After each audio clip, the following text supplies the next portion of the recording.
Gumamit po ng makabagong teknolohiya ang ABS-CBN para ibalita ang mga pangyayari sa halalan.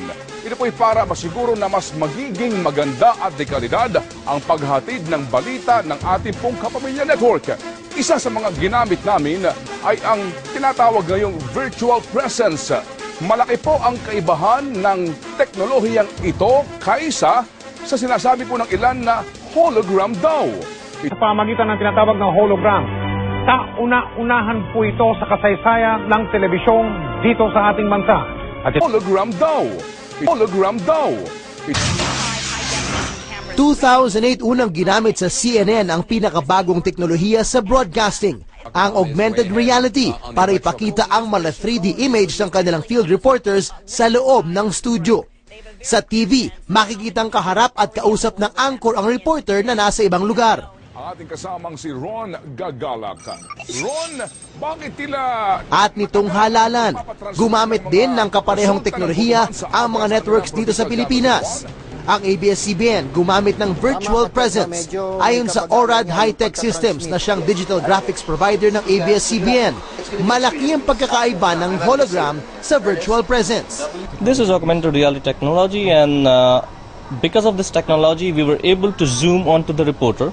From the reporter we were able to pan to the anchor and zoom up, and this is what we did here. We are not calling it a hologram, and this is not hologram. This is virtual presence we call. Ang GMA7 naman, idiniin na ang teknolohiyang ginamit nila ay hologram.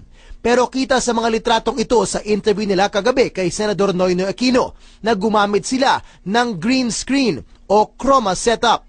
Ayon sa ORAD Systems, hindi ito maituturing na hologram. What you call a chroma key is just a view from one camera with the person standing in front of the blue or green wall, and then you just key out the person, so you just remove the background.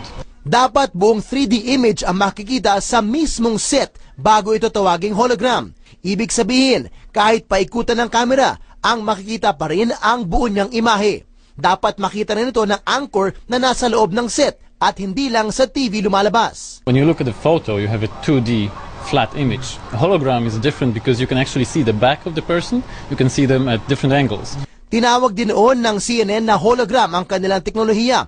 Pero dinumog sila ng tech expert sa internet at umalma sa maling paggamit ng terminong hologram. What CNN did some time ago, which they also called hologram, which still is a bit inaccurate, but they got a 360 image around the person speaking, and they did that by using a huge blue tent and 35 HD cameras and around 20 computers actually interpolating these images out of these cameras, tracked live on site. Makasaysayan at marahil ay kamanghang-mangha para sa inyo mga kapuso ang paggamit ng GMA News and Public Affairs ng tinatawag na hologram effect. ito po ay ulat sa pamagitan ng tinatawag na hologram. Ito po ay ulat sa pamagitan ng tinatawag na hologram. Kauna-unahan po ito sa kasaysayan ng telebisyon dito sa ating bansa. At ng tinatawag na hologram effect.